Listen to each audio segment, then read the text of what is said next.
Hello, everyone, and welcome back to another AFL Fantasy Fanatics trade recap in October. We're recording on Tuesday, the 28th of October, and the trade period's done. It's been about just over a week or so since all the trades have been happening. Nearly said AFLW Fantasy Fanatics to start because I'm still in AFLW Fantasy mode. So it's going to be a bit interesting to look at these AFL Fantasy Ben's players today as we sort of final pod, probably till maybe December, January, whenever the game opens. We may do one around that. But I'm your host, Bales, and you can find me at BAILSDT across the socials. And joining me, as always, is my co-host and fellow AFL Fantasy Fanatic, Jordox. Jordox, mate, how are you? It's been a couple of months. What have you been up to? Yeah, g'day, mate. Good to be on and good to talk about the men's game and talk about the trade period. It's been a good couple of months without fantasy, I'll be honest. Feel like some of the grey hairs have grown back to brown just in the last 2 months. But looking forward to, talking about the players that moved and start preparing for season 2026. Yeah, been up to much in the last couple of months since any holidays, anything in particular? Nothing really exciting, mate. Just chugging along at work and keeping the family going, and just looking forward to the nicer weather that Melbourne will no doubt bring. Yep, mate. No, good to hear. And joining us is we've had our own trade period of our own. We've had a couple of signings. One of them is unavailable to jump on today, so you just have to wait until that gets announced of who that second person will be. But jumping on with us full time next season, he's been very, very good on the AFLW fantasy side of things this season, and I thought we'd upgrade him to full-time member of the Fanatics. It is 2024 runner-up, coach of Pom United, and very good friend, now regular on the show, Tom Hales. Tom, mate, how are you? Good to have you on full-time, mate. Hi, yeah, thanks for having me. Thanks for the offer, and glad to be here full-time for the 2026 men's season. Feels very weird talking about men's fantasy after being in AFLW mode for the last 12 weeks, but nice to talk about some player movements and get that little black book out ready for the 2026 season. Yeah, exactly. And I see you come prepared. You're wearing the number 2 hat as well, which Mendrots cannot have any hats at the moment. Hopefully next year's is different, but mate, it's looking very, very nice, and hopefully I can get one, because I'm not going to get one in AFLW Fantasy this season unless something crazy happens in the last round. But let's go through the trade period, and we'll sort of recap the moves and I guess a couple of the non-moves that didn't happen, and we'll see what they're looking like for AFL Fantasy for 2026. So we'll go club by club just to make it a bit easier, and we'll start off with not everyone's, mine and Jordox's favourite team, the Adelaide Crows, who weren't very busy in the trade period. It was Innie Cotton coming as a Category B rookie, and Finbar Maley coming in as a trade over from North Melbourne. And the one that we just assume will happen, Jordox, is Calamar, but I don't think there's any fantasy relevance, unfortunately, for the Crows from the trade period, at least for this off-season. Nah, not at all. We'll talk about Petrarca a bit later, because early days of the period, it did look like maybe the Crows would be getting him, or at least we're in the conversation. And we'll talk about him when we get to the Suns, but I actually think he would have been better off fantasy-wise coming to the Crows. But not to be. No, not much really going on. Archie will come across in the preseason draft. And I think for the Crows, it'll just be about that organic growth. So there's certainly players there that, you'll keep an eye on in the off-season as guys that could pop up, but nothing from the trade period that makes us look at Adelaide any different in a fantasy sense. Yeah, I think the only one from before I go to Tom there, just his thoughts. The only one that I'm sort of looking at, we're not starting him because he's obviously going to be suspended for the first game. But just with Calamar, if we just assume that he's coming in, obviously it hasn't been sold yet. But Isaac Rankin, does he become a full-time mid with Calamar in that forward line? That's the one I'm looking at. Obviously, we're not starting him, but just as someone to keep an eye on in that forward line that could be of use. Tom, is that what you're going to say? Yeah, it's just what does Calamachi being as that half forward in your best 23 actually going to do to your midfield mix? Does it mean that someone like a James Peatling plays full-time mid? Does it mean that Isaac Rankin plays full-time mid? Does that mean Josh Rosselli plays more time up the ground?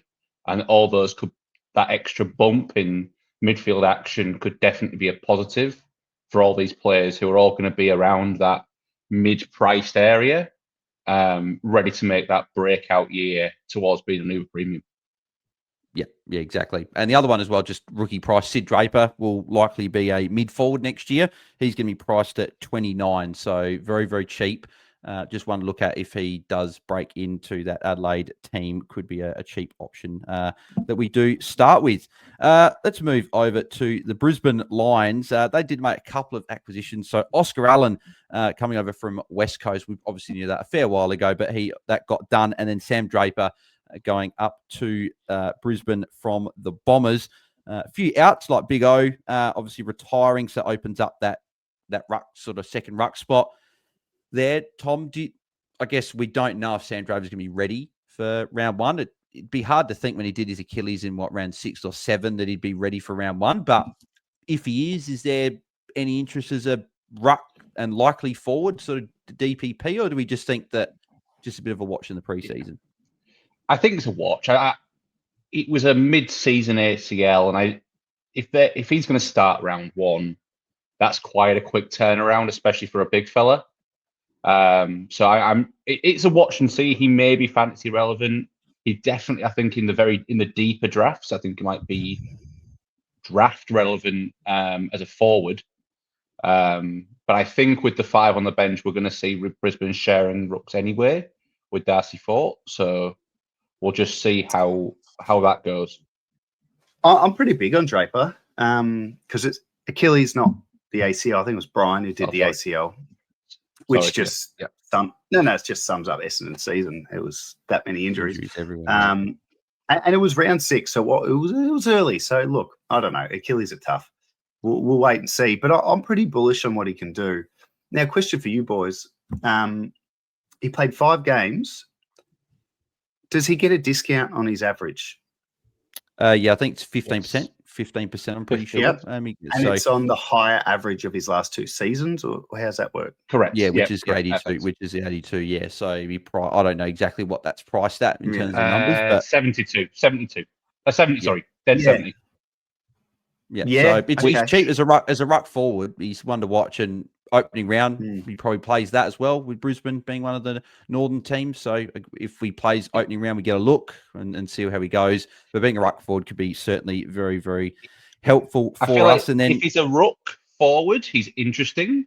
If he's a forward ruck, as in actual how he plays, if he plays like 60% ruck, 20% forward, 20% bench, then I'm interested.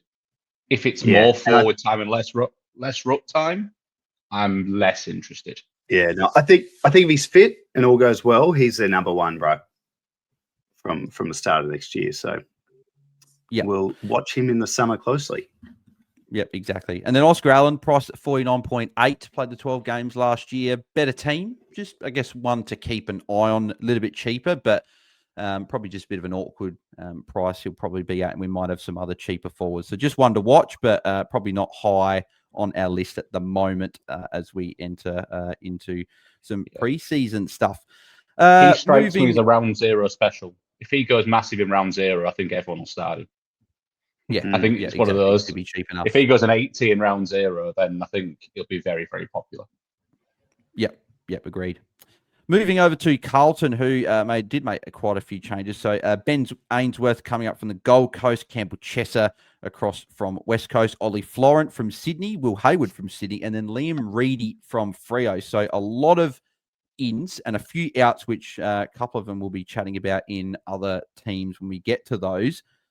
I guess Ben Ainsworth, probably not as fantasy relevant, I don't think. But is Ollie Florent potentially Jordox if he gets a half-back role? Do we think that there's any interest there for him? Or look, he'll come in cheaper than what he has probably done historically in his career. Yeah, I don't know. I feel like we've been burnt with players changing, going to Carlton on a halfback flank. We've all sort of bought into it and hasn't always worked out. Yeah, look, it'll be one that if that role is looking hot in the off season, in the summer, potentially, I think. Priced at 60, it's definitely something. Good price. Definitely an interesting defender. Because that's cheap. That's kind of in that region where we're only looking at a 75 or an 80 to become a good pick, which is very much achievable. It's all about the role, yeah. But does he play lockdown? Does he play more attacking? We need to have a look in the he pre-season. Might even be on a wing. I think it's what Sydney sort of bounced in between wing and half back. Yeah. Talk to me about Reedy, Tom. Can he be a ruck, or is he just a chop out ruck? No, he's a ruck. He's a ruck. So he's from the Dockers. He played a couple of games at the start of last year when they were trying to keep the two rucks with Darcy out, and he looked a little bit not up to the AFL quality. But so I think he's definitely depth. I think he will share with Pitternet.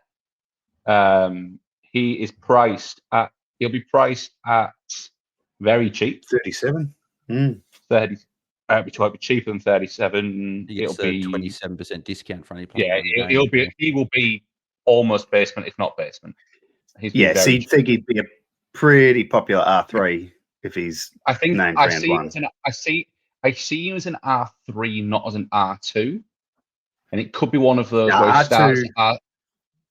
he starts R2 at would R3. Be Pitternet. If Pitternet had an injury, there'd be crazy people like me going at R2, but he'll be very popular R3. Yeah, I think it's one of those where you can start him at R3, and then if he turns out to be a fieldable option, you can make that switch in season.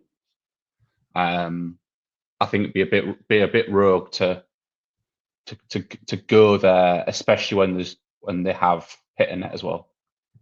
Yeah, exactly. Final one just before we move on to the next team is Campbell Chesser. Tom, obviously you being an Eagles man, finished the year with 70, 70, 80, and then the 38. Is there any interest there? Obviously averaged 64.5 from those 4 games. Obviously he'll get the discount there. Any interest from you?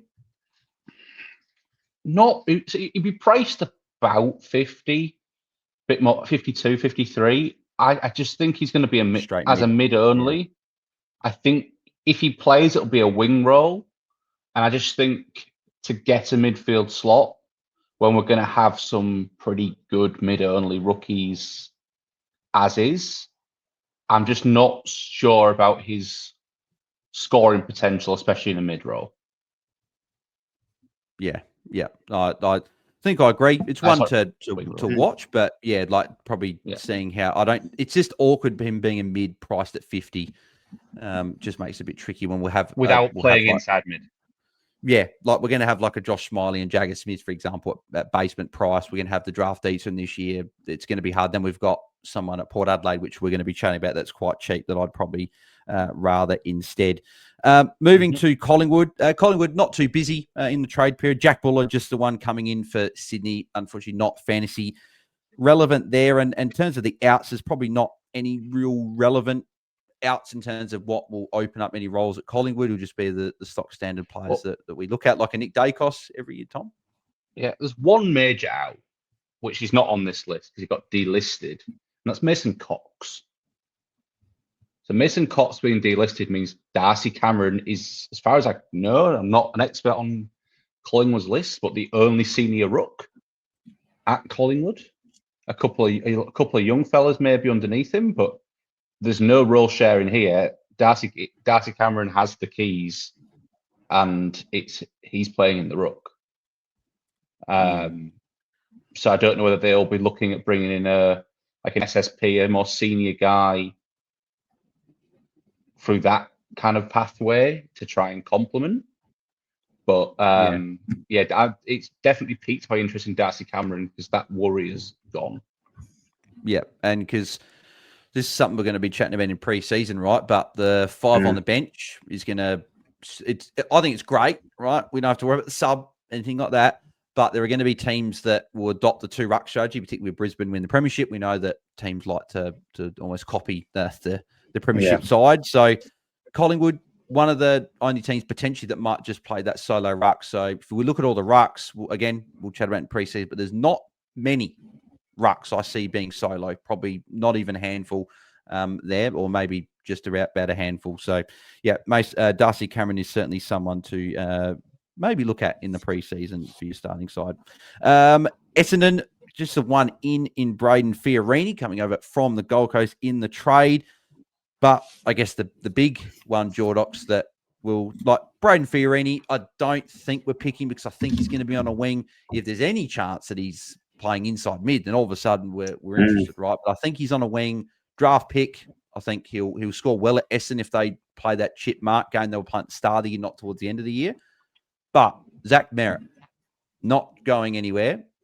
Essendon stood firm, said we're not trading him, and they didn't trade him. How do you think this works into Essendon's midfield, right? So we saw Jai Caldwell go really well last year. Obviously, he's discounted a little bit from that injury that he had, and we saw he can go at a very, very good clip. Darcy Parish is going to be really, really cheap after missing a lot of last year, and a few others. Is there any sort of interest in Essendon mids? What do you think happens with Merritt? Like, sort of, what's your thoughts on the Essendon midfield? There's definitely interest in there in that. I think of all the clubs in the league, and I've looked a lot, from a keeper league perspective at what it would mean if Merritt left and him staying. Essendon have the most interesting midfield mix in that I just can't pick it. I don't know what it's going to look like. I had a bit of an interest, in an Andy McGrath. He went into the midfield late in the season to cover all the injuries. And if Merritt went out, do they keep him in as more of a senior guy? They probably don't now, but they've got so many names that could fill that spot. And I think the plan with Merritt all along has been to ultimately move to a place where they don't need him in the guts and they can look at him on a flank, whether it's forward or half back. But yeah, I don't have any answers or idea of what that midfield's going to look like. It'll just be something that'll be dependent on the fitness of some of these guys. Like Jai Caldwell's the centerpiece. He's the centerpiece if he's fit.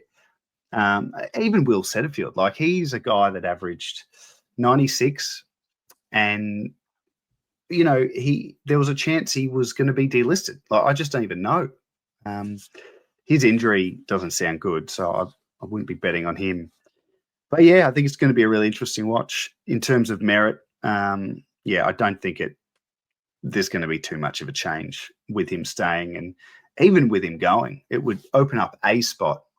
But again, for who comes in? Yeah, exactly. Yeah, so it's going to be an interesting watch for how the Essendon midfield shakes out next year. But for me, Jai Caldwell is the one that I would be interested in. Tom, your thoughts on the Essendon midfield before we move on to the next team? Well, I actually want to talk about a part of the midfield that you've not mentioned so far, and that's the big fellas. So we've lost Sam Draper. Nick Bryan, he's the guy with the ACL, and that was round 6, round 7. I don't know whether he's going back for round 1. Goldie got delisted, so it's Vigo Vicentini's the only other ruck. Yeah. So he's looking at starting the year. Maybe by solo. They've got Blackiston. Lockie Blackiston was that mid-season. They got that. But he looked good. They got Peter. Blackiston played mostly key back. Yeah, he looked good back there too. I don't think he's. Obviously, they will always have Peter Wright as kind of that forward who can chop out in the ruck. So it's just I'm just interested to see. So I like Nick Bryan. I honestly think he could be a premium ruck in years to come. I think he's got the all-round game, the round-the-ground game to be a top fantasy ruck. So I'm excited to see maybe towards the end of the season he could be an option, a downgrade option at some point. Obviously, it's not going to be cheap, but kind of that mid-price option, maybe not for round one. If he can get back for round one, if he can, he's there's a hot R2. Yeah, I honestly think he could be great. It's just fitness with Nick, because he's got the keys now. Yeah, so he'll get the 18% discount on the 57.8 average for his 4 games last year. So he'll be priced just under 50, I think. So someone to potentially look at if he's sort of ready for round one. But if not, then I guess we'll see if he's downgrade. Just quickly on Jaiden, because I was getting the numbers up as well. He had in his 8 games where he wasn't. There were 2 games where he came back from injury and he scored a 72 and a 57, which I'm not looking at. But from the other 8 games that he wasn't injured in, he averaged 116.5. So, and he's priced at 103.6.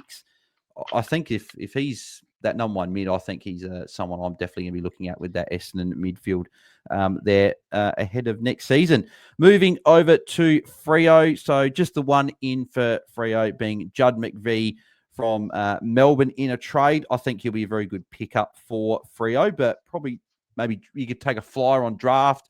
Don't think we're looking at him in Classic. I think he'll be playing a bit more of that lockdown role, allowing the likes of your Jordan Clarks and guys like that to be getting more of that outside ball.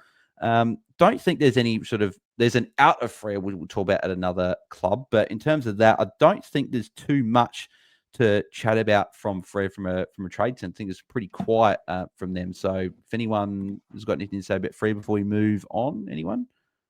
Not really. Shake of the heads. Yep, cool. So we'll move over to Geelong and keep going. We'll move over to Geelong. So Geelong with just the one in as well. James Worpel coming in for them. So James Worpel being the one in for them. So what's he priced at? So he's priced at, he's going to be 73.8. Probably not looking at him in Classic. They've got some other mids there like your Bailey Smith, your Max Holmes, guys like that. So I think maybe draft, you have a look at him there. But besides that, no, I don't know. I don't know, Bales.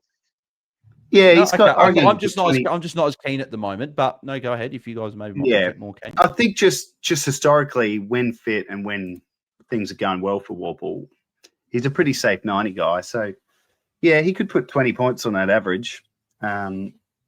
Where does he fit in that Geelong midfield? I mean, the one just funny, with that, it was funny. We always look at the last game played, and if you look at grand final day, you'd say Geelong's midfield is nowhere near it, but they're pretty good in there. And does Max Holmes go? Does Max Holmes go a little bit more to half back with Worpel in? Because he played a bit more half back in some of the finals as well. That could be something. Like, he was so good in the mids, but he's also very good at half back. Let's reel them off. Cats midfield. Starting mids for the Cats. You got Bailey Smith, Holmes, Tom Atkins. It'd probably be Tom Atkins that Worpel's more similar to. I think they'll both play. I think those two next to each other, they're the 2 players who don't have a second position. Like Bailey Smith. In the finals, played a lot more of half forward and pushed up. Max Holmes drifted to the half back wing. Obviously, Danger's a year older, so I don't expect too much mid-time during the year for Danger, if and when needed. So and then you've got guys like Oisin Mullin, who, if they're tagging, he takes up a body in that. So it's going to be interesting to see what the flow-on effects for the Uber premiums, who are like your Holmes and your Smiths, Worpel coming into that mix. I'm just interested to see what the flow-on effects of that is to their roles and their minutes in prime time. I can only see him helping them because it's just more support for him. It's just more time. It's just more time, though. It's like, does Holmes spend more time on a wing? If Holmes spends more time on a wing, then I just see the absolute ceiling being capped. I still see him being a good player, but just instead of, is he going to be a 105, 110 player, or is he going to be a 100, 102 player? Yeah. I think that Geelong would be nuts to do that. But Myers actually was in there a little bit back half of the year. Maybe he goes forward a bit more. But no, I think Worpel's a good pickup. I think we've probably forgotten how good a player he can be, and how good a scorer he could probably be in fantasy too. So Yeah, I think he'll be all right. Yeah. The only other one, obviously, with the non-trade for the ruck is that does Toby Conway get fit? He'll be getting a 30% discount on the 75.2 that he was average in 2024. So is he fit? Does he become the number one ruck? That's something to watch in the preseason because he'd be a bit cheaper, right? He'd be priced, in the 50s or something like that. So, yeah, something to be looking at for next season. But, yeah, we just have to see if he's fit in preseason before we start really considering him.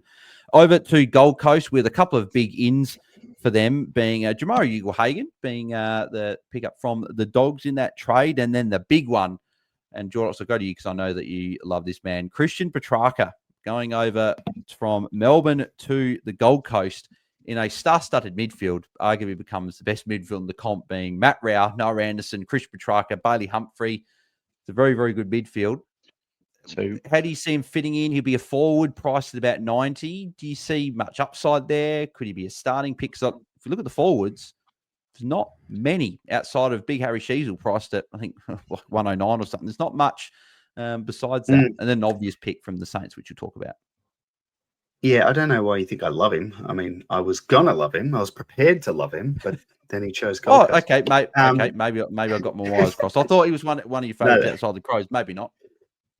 No. I don't mind his cooking show. Anyway, the thing with Petrarca, I reckon, like I said at the top, if he'd gone to Adelaide, I think he's one of your first picked.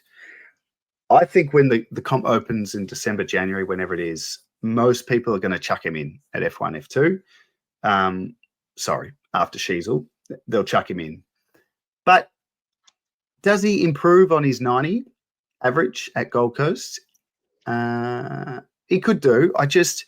Because they've already got that action-packed midfield, I can see him continuing to play a little bit off the half-forward line as well, which I think stops him from getting up to 100. And, Bailey Humphrey's an interesting conversation. He wanted to get out. They wouldn't let him. They better give him some midfield time then if they've held him. And I could see Humphrey and Petrarca sort of swapping from mid to half forward. I don't think he'll let you down. I just don't know how much upside there'll be with Petrarca. Yeah. Tom, your thoughts on Petrarca? Yeah, you got Took as well. Let's not does forget. He get forward status potentially? Yeah. I think there's kind of those five guys that are going to play the majority of the midfield, and it's probably going to be three of them in the midfield, one of them forward, and one of them on the bench. Out of like the Rowell, Anderson, then Took, Humphreys, and Petrarca, with mainly the Took, Miller, and Took, Petrarca, and Humphreys playing the forward. I just, as you said, I don't see upside there. I just see him he's almost directly replacing Sam Flanders, who has left, and we'll talk about later. I don't think you'd be devastated with him. I think he'll still go 90, maybe he gets to 95. Oh yeah, I still think he's going to be a very relevant AFL fantasy player in the coming year, especially with forward stays. Without forward stays, I don't know where that ended. I know he played a lot more on ball towards the end. I think he was just okay. So he'll have the forward status. If he just has forward status, then he's definitely going to be in people's teams at varying points throughout the year. Whether it's a starting pick or not, that's to be decided. Yeah, exactly. Again, another player will very likely play opening round. So you never know, if he pumps out a massive score, then we may all be sort of drawn to picking Petrarca in our team. And then Jamarra Ugle-Hagan as well. He's very 60.4. He'll get the 30% discount. Again, we've got to see. Is he going to be full preseason? Is he going to be ready to go there? But again, he'll be that guy that we get that free look in opening round, and we get to see him be priced in the 40s. He's cheap for what he can potentially do, but we need to hopefully see him out on the field and playing. So, hopefully we'll chat about him a bit more in the preseason. I'm going to say this right now. If he does a full preseason, he'll be in my round 1 team. Yeah. Well, he's going to be so cheap, right? So you can bookmark that. If he does a full preseason, Tom's He first will be in my bookmark round of his on the podcast is Jamogi Hagan full preseason, meaning he'll be in his round one teams. There you go. So you have to priced hold him at to that one. 42. Like, I just Yeah, think is a layup. Yeah. Moving over to GWS and just the one in for the Giants being Clayton Oliver from Melbourne in the trade there.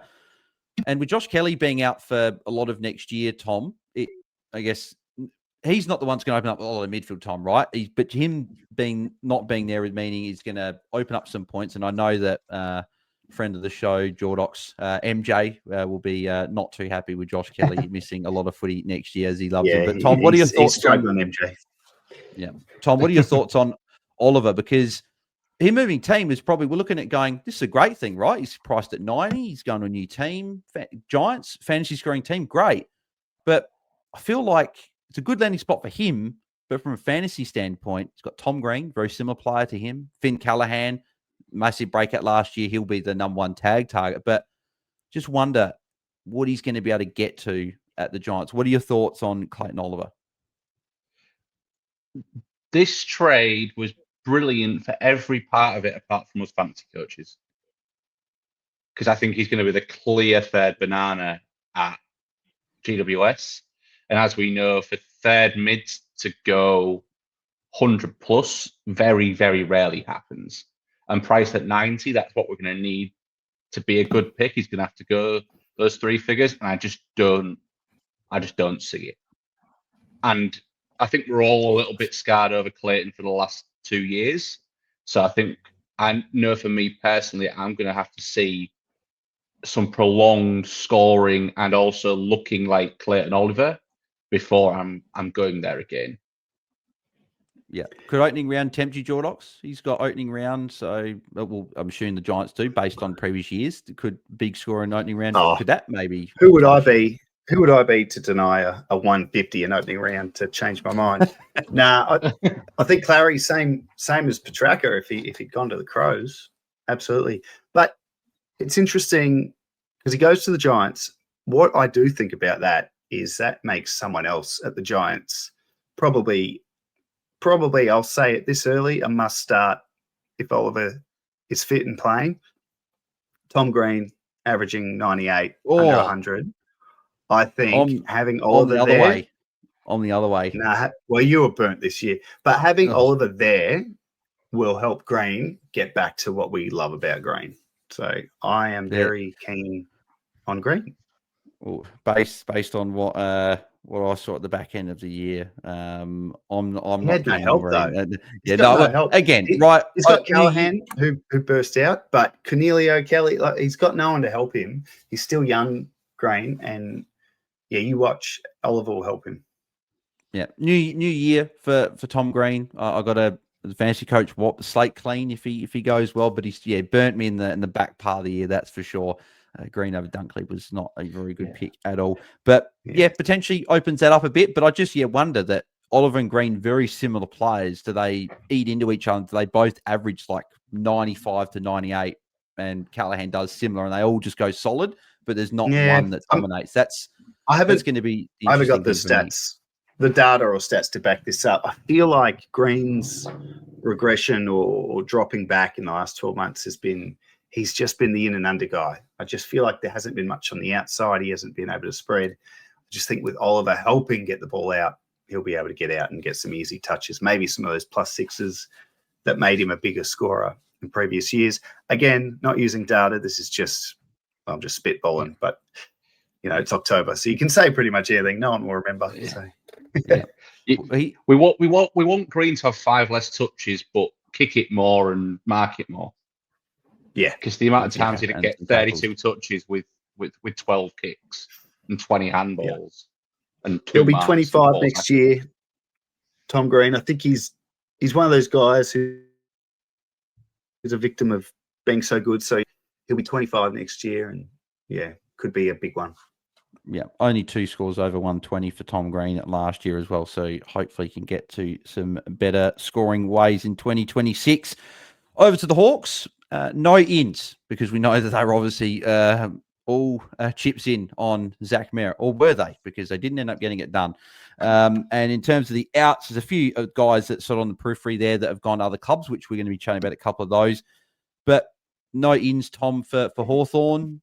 Do you think this changed anything to their midfield mix with no Merritt? So it's not going to change anything, right? But is there anything there's no Warple. enticing? There's no Warple, right? No Yeah. Does that anyone from Hawthorn, like Will Day, John Newcombe, are going to be priced sort of similar-ish? Maybe one of them takes a step up. Is there anyone like that, maybe from Hawthorn, you'd be looking at? I'm kind of looking at they need a midfielder, right? There's a midfielder that is missing out of their starting rotation. So is that going to be a Sam Butler? Is that going to be and shout out to Stater, who always said this when he was creating content, is it a Connor McDonald playing higher up the ground and doing what he did as a junior playing as an on-baller? Like, they have or is it Henry Huthwaite? Or is it someone we don't know? Is it a draft pick that we don't know? Maybe. Is it Cam McKenzie? I got one for there you, is. boys. Go on. Here's one that's interesting. Josh Weddle. I saw something. Yeah, I saw something. Actually, Jordy DeSantis sent this to me because I was talking about Weddle in Keeper League context again. And there was an article just sort of looking forward. It's not an official thing, but it said, with Hawthorn not getting Merritt and losing Warple, they may look to train Weddle in the midfield over the summer. You think about it, it makes sense. He's got the big frame. He's got the body. Speed as well. Yeah. Priced so at 69.7 from his 15 games. So, exactly. Yeah. That could be something to be looking at if they put him there's somebody out of that Hawthorn midfield is going to be interesting this year. And even with the guy I had Josh Ward. Sorry, mate. Josh Ward, he's been inside, then outside, inside, then outside. I think he lives inside now with Warple gone. And then Cam McKenzie, they've got to give him a run. Let's just see what he's got on the ball as well. They're going to try a lot of different things, but I don't know. I got a feeling about Weddle and got my fingers crossed. Yep, exactly.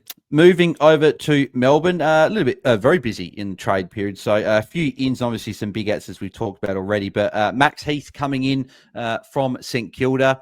I think that with 5 on the bench, I think he plays, and I think that impacts Gawn in the sense of I think there might be a little bit more management in terms of not 85 to 90% game time every week. Maybe it's close to that sort of high 70s, low 80% game time. Max Heath chops out, so I have to see.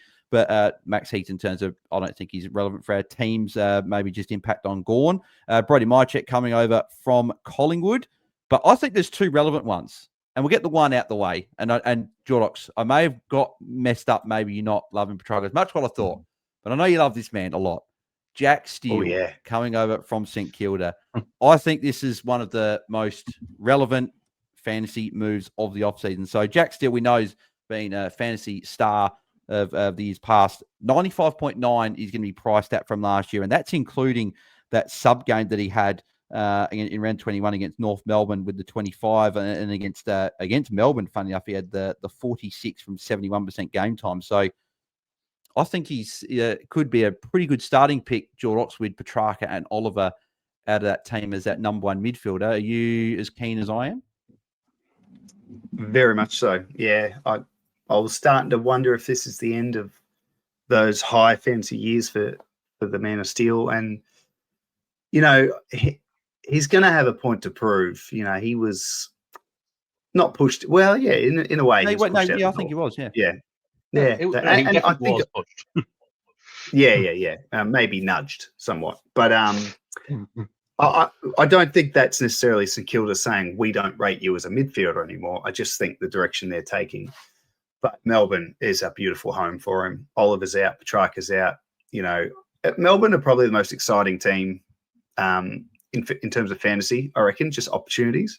You got Trent Rivers, who I think goes into the midfield finally, and that'll Langford. bump his average up with the defender status. I think Chenkuth Jath is going to be cheap as chips. I reckon he can get a halfback role. McVee's gone. Rivers goes to the midfield.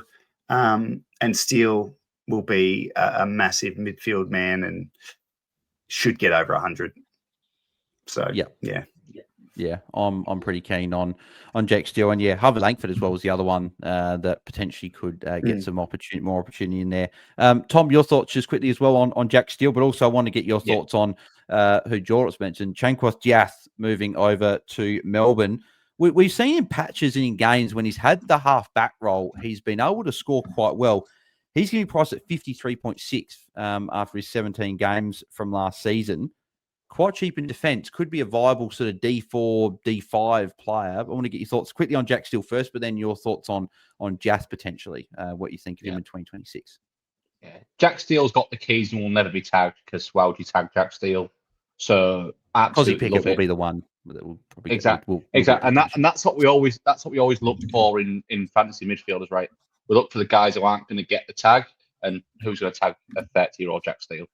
CJ, I have some interest in. I need to see his role first, but if it is just just bound, get the ball and run, CJ. We're going to try and get the ball to you as quickly as possible. Then I'm keen. He does tend to go missing in games though, and his skills sometimes let him down. So interesting to see what the role, whether he just plays on the other wing and just runs up and down all day and doesn't really get involved.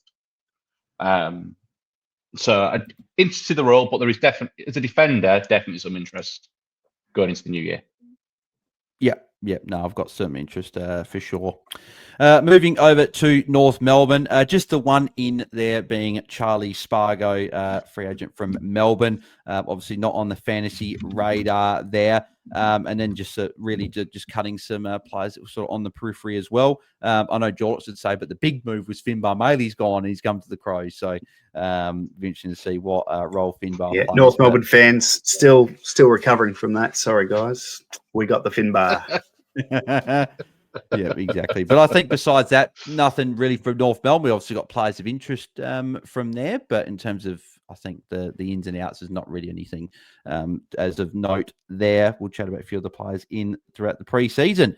Moving over to Port Adelaide, a few ins for them here. So Corey Durden trade over from Carlton, and Jacob Ware as a free agent from GWS. But I think the big one here, Tom, Will Brodie. So Will Brodie's been priced in the 40s, I think about 44 or so. I heard on the news that, and it sort of makes sense, right? Josh Carr, I think it was 2022 or 2023. Will Brodie's breakout year was the midfield coach at Freo. And now he's obviously the head coach of Port Adelaide and has brought Will Brodie over to Port. And then I also believe that something that intertwines with this is that Josh Carr was one of the coaches at North Adelaide when Connor Rozee was there. And Connor Rozee played off half-back. And the reason I'm saying that is because if Rosie's at half-back, Horne-Francis splitting time between mid and forward, I think that there's a role there for Will Brodie. I don't think they brought him over for depth. I thought I think he's come over for a role. So are you keen? Because I'm pretty keen if we see what we want to see in the preseason. Yeah, I'm not 100% convinced he's a guaranteed start around one. He could be first drop. He could be the first guy out of the 22 or 23. If someone goes down, he comes in. Because there's still, even if Rosie's not in there, there's still Butters, Berg when you're looking at being in there, Drew, Horne-Francis, Wines. There's still a fair few on-ballers. But if Will and Drew's out of there full-time, if you see JHF more as a forward, which I doubt, I see him on ball more this year. I'm just a little bit...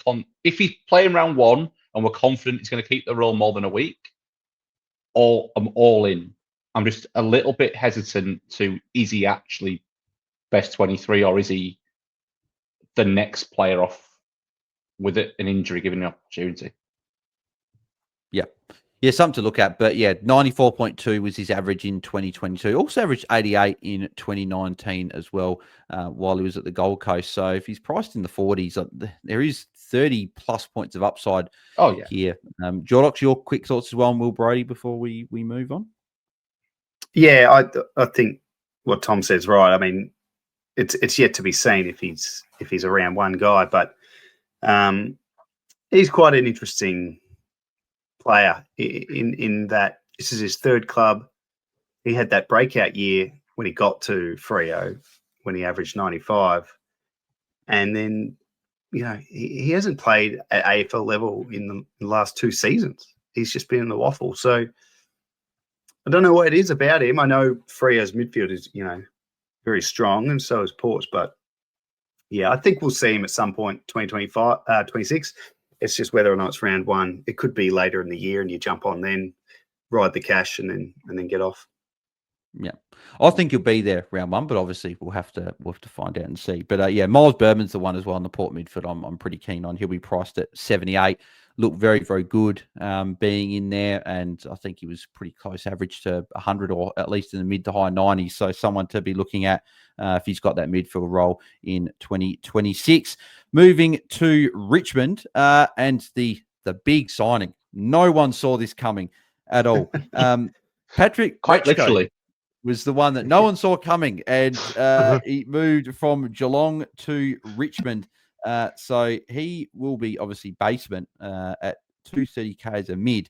For Richmond have got him. If he's there round 1, obviously we look at him right. Play the first game in round 1 on the Thursday night. So yeah, big in for Richmond there. Few outs, few delistings there as well. Don't think there's a lot of fantasy relevance with those ins and outs. But Patrick Retchko is the one just to look at, 230k rookie that may get a go early. Now, the big team, probably the biggest relevant team from the trade period, St Kilda, with a lot of ins and a few outs. But after Nasai Wanganimala signed that massive contract, everyone wanted to come play with Nasai at St Kilda. So let's go through these one by one. So Jack Silvani moving over from Carlton. Not a bad draft pick potentially that you could have a look at, but I don't think we're looking there in Classic.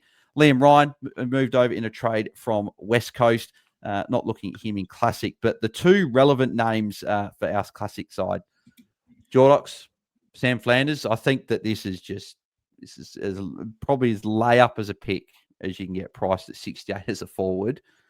I'm assuming you agree with that. Oh yeah, for sure. Looking forward to seeing what he can do. Yeah, and then Tom, I assume you agree with that as well. But I think the one that's going to I'm interested to see what his role is. It could. I assume he's going to play in the midfield, but I don't think it is. I think that's what they said. That there was the whole reason of him going there is inside midfield minutes. I'm pretty sure. Yeah. I mean, yeah. Maybe even him and Nasai is swapping off halfback, which wouldn't be bad. Yeah. No, take that. He won't be playing in a forward pocket with a sore back, hopefully. So So and that's the other thing, guys. He's priced at 68, playing as a forward with a busted back for a lot of the year because he obviously had no preseason with that back injury, and we heard that. I think Damien Hardwick was saying that most other players probably wouldn't have played with the injury, but he wanted to do it for the team and just got through the pain. So yeah, price 68. I think could be one of the top scoring forwards there. I think he's at least a top 2 forward, probably based on early predictions there. But Tom, the interesting one for me is the trade in of Tom de Koning, obviously from Carlton on a lot of money, but the non-trade of Ryan Marshall. I think this is a disaster. Great for St Kilda. They've got 2 very good rucks, right? Marshall can play forward, but for fantasy, I think it's a disaster. I think this crosses out both for us in 2026 unless something happens, which hopefully nothing happens to either. But Marshall could get forward status round 6, but that's about it. So what I think this does 3 or 4 things. Firstly, it rules them both out of starting picks if they're both fit. Secondly, it ruins TDK's draft pick because he's going to be sharing the ruck. Thirdly, it makes Rowan Marshall really interesting because he's probably going to get forward status in round 6. And finally, if either of them go down at any point, the other one is super, super relevant, especially if we're away into the season where they've dropped a whole boatload of cash. So it's kind of that Gordon Grundy part 2, where we've got 2 number 1 rucks, and that time when Gorn went down for 4 weeks and Grundy then went 100 for 4 weeks, And then when Grundy went down, Gorn went 100 or 110 for the remainder of the year, a couple of years ago when they were both on the same side. I think that's what's going to be with St Kilda. And it's a shame because I love watching Tom de Koning. Rowan Marshall is probably my favourite fantasy player. And to watch him play forward is going to be like extremely sad. Yeah. It's interesting, isn't it? It was very interesting. I thought for sure Marshall would get to Geelong. A lot of us that would make both of them, candidates for most popular R1. If that happens. And that's the thing, right? A lot of us probably had we just assumed Marshall was going to go to Geelong, Teddy Cat, St Kilda. I think a lot of us probably were sort of bookmarking them to be at R1, R2, both a little bit underpriced, or Marshall sort of fairly priced. We know that he can dominate, particularly going at Geelong and TDK being cheap, but now with both at the same time, I think that ruins them, at least the starting picks, at least for the time being. Moving over to Sydney, they've got a few ins here. So Malcolm Roses Jr. In a trade from Gold Coast, but a couple of sort of names to probably jot down, I think, on the list. So Jai Sarong, traded from Hawthorn. He'll be very, very cheap. He might even be basement. He'll be basement have a cheap whatever basement is. Yeah, whatever basement is. Back-to-back best and fairest for Box Hill. So certainly got the pedigree. Sydney, we know, can chip the ball around the back. I think if he's there, I think he's a pretty standard pick on at least on your bench, if not maybe D6, depending on what how he goes. But Jordox, Charlie Curnow. So probably the big move on that final day of the big guys that were going to be moved. We weren't sure if they were going to move, but he ended up getting the job done. Well, Sydney got the job done to get the trade over the line. Priced at 66. I've got a little bit of interest with the top price forwards all being fairly priced. I think he averaged 88 in a couple of seasons ago in his full season. Any interest potentially from you? Plays opening round, right? We'll get the free look. He goes. You said 150 before. He goes 150. I think we're all picking it. But any interest from you for Charlie Curnow? Yeah, a little. I mean, he's better than what he did this year, and that move to Sydney, could be great guns for him. Even just a mental refresh, and we're talking about two-time Coleman Medal winner. Went 88 in that year, 23, like you said. He's pretty safe, 70, 75. So you're looking at least 10 points. It'll just depend what other forwards emerge in the preseason that are more appealing than him. But no, I think he's a great, pretty obvious, he's a great get for Sydney. But I think we'll see a much better version of him at Sydney. And he's got those niggles with his knees that have been a bother. So, if he's healthy, he's got to be considered. For me, he's a very good flat track bully. And that's not, he's a great player. I'm not saying he's a flat track bully, but he's fantasy-wise, he scores very well in easy matchups. So if Sydney have a nice opening to the year, they miss the 8, they're going to have an easier fixture than they had usually going into 2026. If they start soft, it's definitely something I'm looking at. And especially if he has a nice round 0 score to get that cash turn flying in the right direction.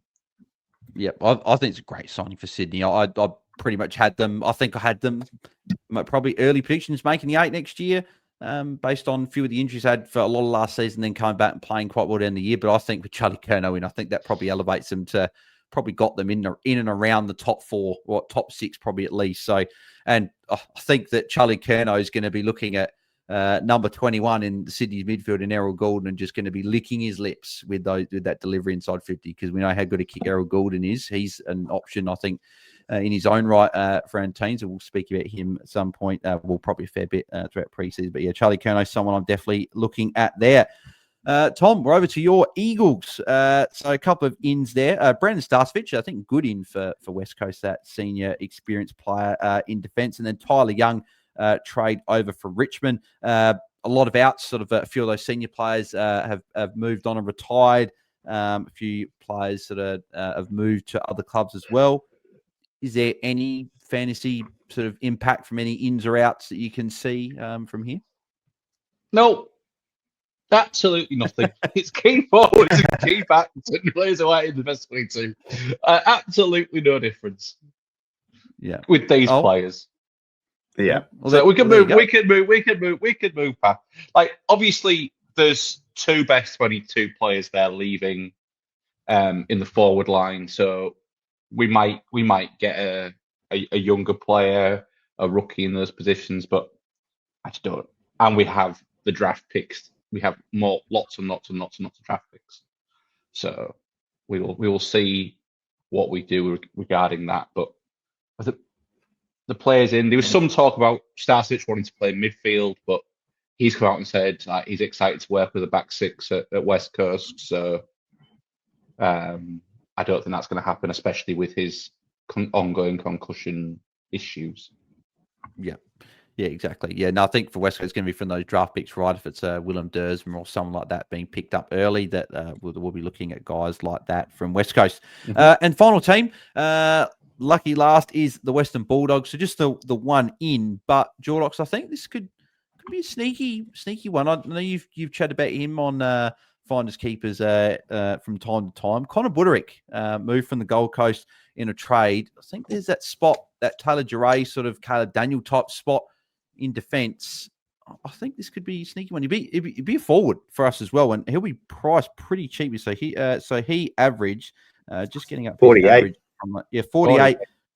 Priced at football. We priced at 49 from his 16 games. Any interest from you? Because I'm a little bit interested. Oh, lots of interest. I think he's got F5, F4, F5 written all over him next year. I mean, I take you back to the first summer Damien Hardwick was at the Suns, and I hope I'm getting this right, but at some point, early days of Dimmer being there, and he was talking about Buderick, who I think was coming back from an injury or something, and he said he sees him as playing a similar role to like the Jaiden Short role that he had obviously at Richmond.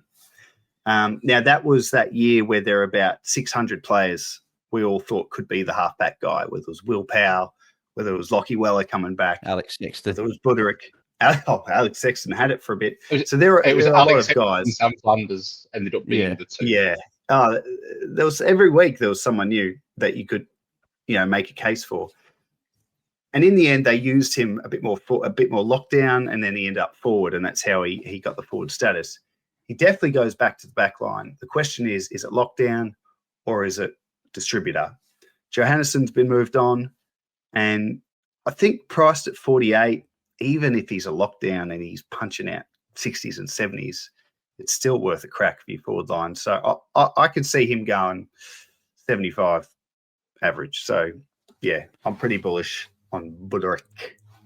Yeah, well, so just for example, right, if he comes in and fills the Jason Johannesson role, Jason Johannesson played 16 games last year, averaged 65.6, right? That's just under 20 points of upside, but that's including a game against Brisbane where I think he I don't know if he got injured in that one. He got injured in a game and did his hamstring against Geelong. No, was it against Geelong? I can't remember. He got injured somewhere, did his hamstring injured, and a few low scores there. So, yeah, I think 65, 70 at least is potentially on the card. So I'm interested. That's for sure. Tom, just best 22. Just play his best 22. If he's best 22, then yeah. I think as we are with a lot of these players who weren't best 22 at other clubs who have moved. Like, I'm really, really hot on Jai Sarong. I think he could be elite if he's best 23. Yeah, I saw what you did there. Best 22 for Buderick, but then you and best 23 because we've got to remember that, right? Because of the 5 on. Yeah. I corrected myself. It is best 23, and we don't know how the 5-person bench is going to work. Are we going to have some coaching?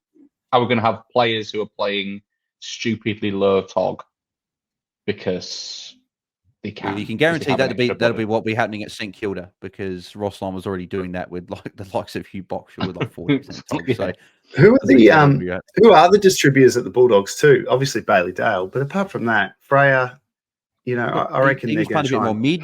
I think he might. They might push it a bit more. He could go back. Bramble, Bramble's not too bad.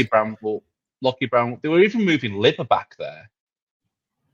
Yeah, that at was varying points. Like, well, I think they've got the issue now with having and Trelaw coming back into that team with injury.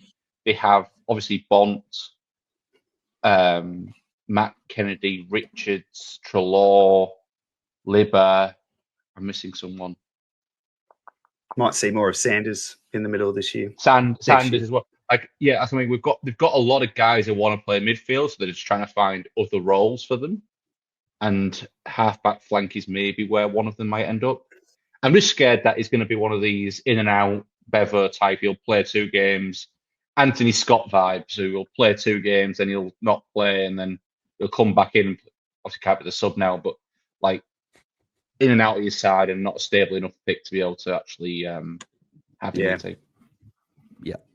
Yeah, exactly. And we forgot one name, Tom. We skipped over him because he's likely to go to West Coast, but Dev Robertson. Dev Rob. 230k mid forward. I think if it's at West Coast, which you assume he will be, I think he'll be a lock at 230k, probably F6. I think on field in forward line, beautiful.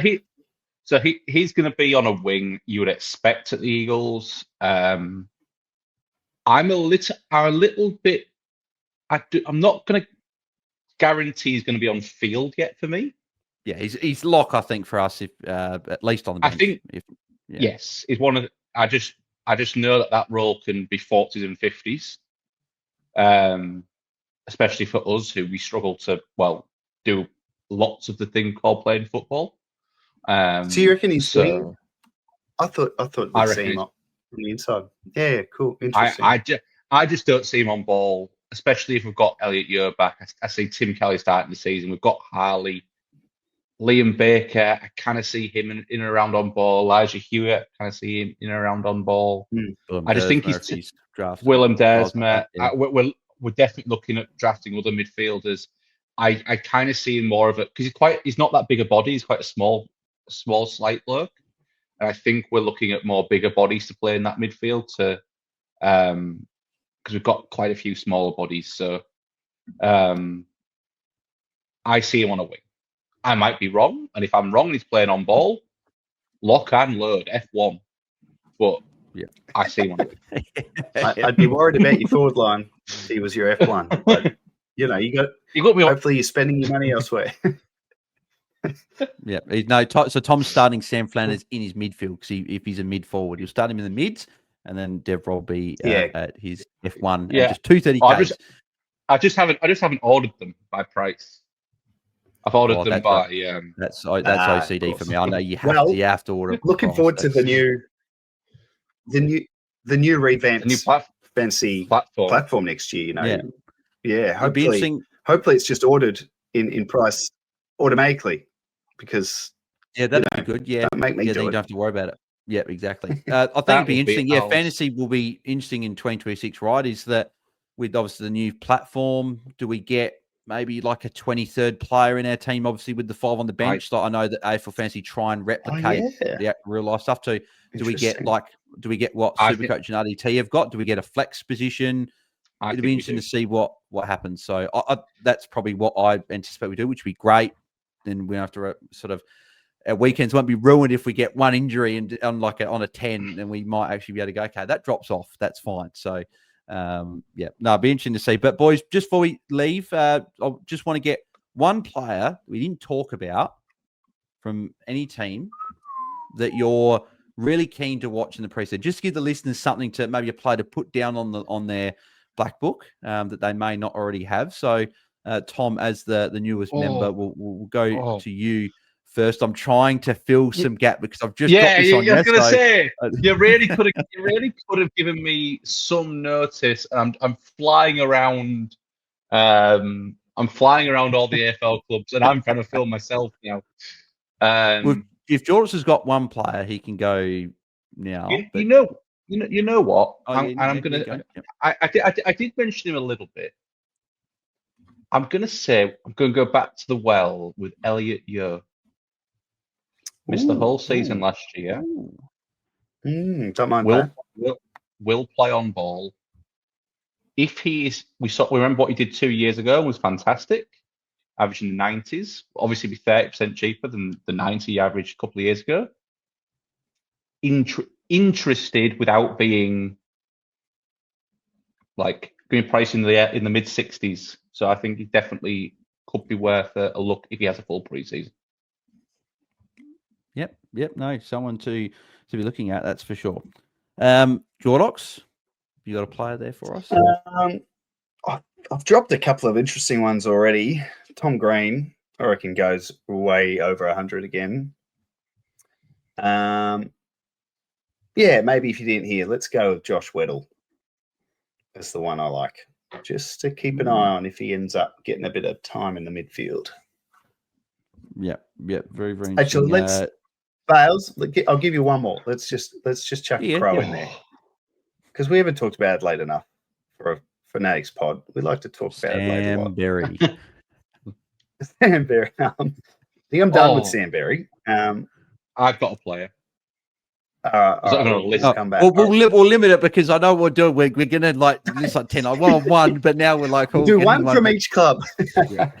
No, I think Jake Saligo at Adelaide. I just think because the Crows didn't bring anyone in, he needs to step up. He's only going to be 23, start of the season.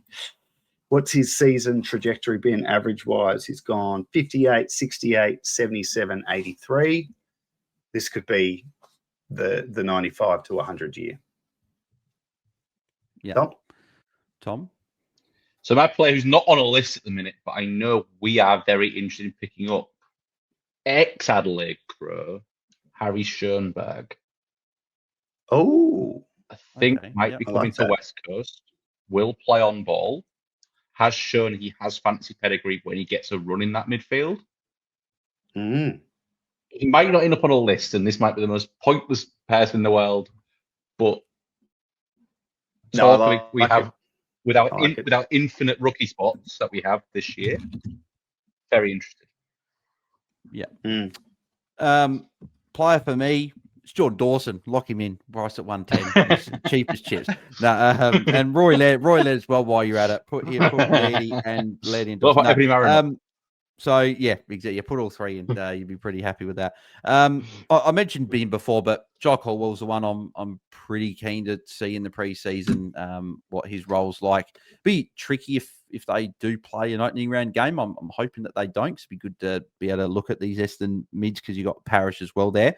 But then the other one, Colby McKercher, priced at 79. I think if he's got the halfback role, he's going to be a pretty good pick in defence. But we know they tried him in the mids and the forwards last year to begin the year.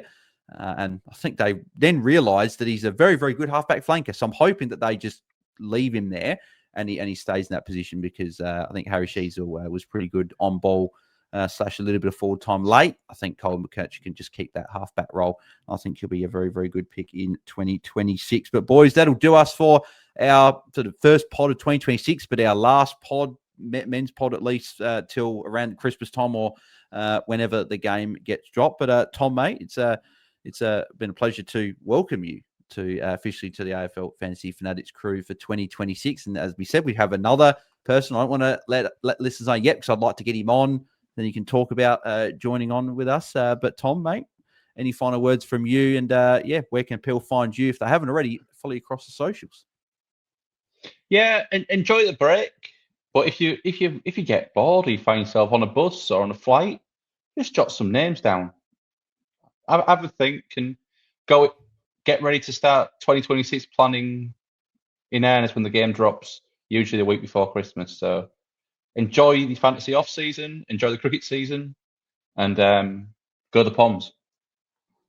Ooh, okay. No, I might have to. That's. I'm gonna have to put your position on the Fanatics under advisement. I'm gonna have to Jordox and Guesty about this. This is no, you can't be saying that. No, mate. Pleasure to have you, and we're looking forward to big things in 2026. And Jordox, mate, always good to have you on. Good to chat and catch up once again. Where can people find you across the socials, and where can they find the Finders Keepers? And is there anything that we've got going on in the off season?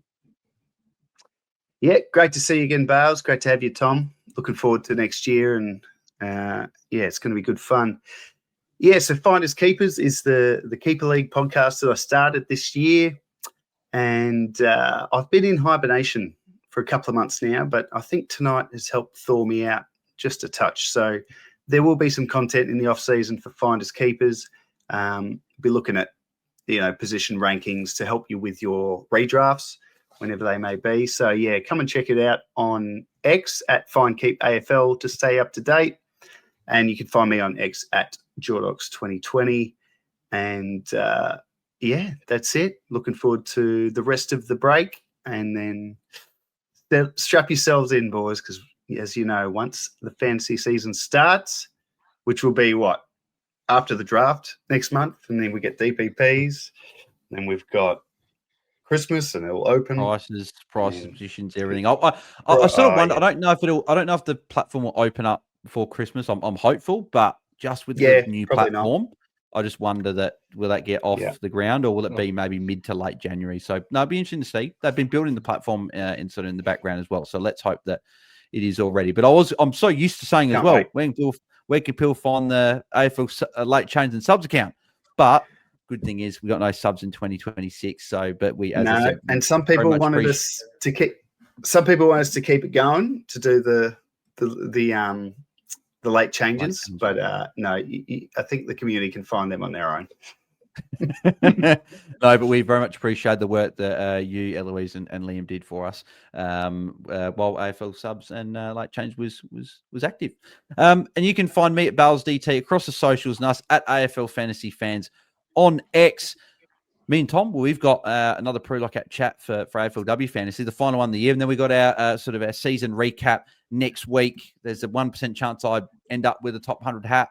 It's unlikely, but who knows? I felt the fantasy gods are against me, but let's hope that I can get one. If not, in 2026 will be hopefully where I can get that hat in the men's or the women's fantasy. So, yeah, thanks, Tom. Thanks for pointing out that you got a hat and I don't. And that'll be where we end off the pod. But if you are listening in or watching along on YouTube, you can give us a big thumbs up on the video and subscribe to the channel if you haven't already. Make sure you turn notifications on as well so you know when we upload our pod and our first pod in the preseason coming up in either December or January.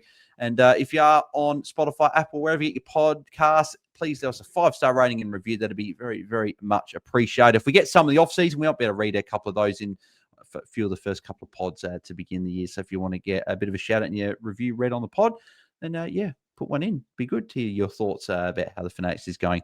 But yes, enjoy the off-season, guys, and get all the planning ready to go. And if you're not going to plan, just enjoy the break. And we'll catch you guys towards the end of 2025, if not, start of 2026. So thanks, everyone. And we'll chat to you next time. See ya. Bye. See ya.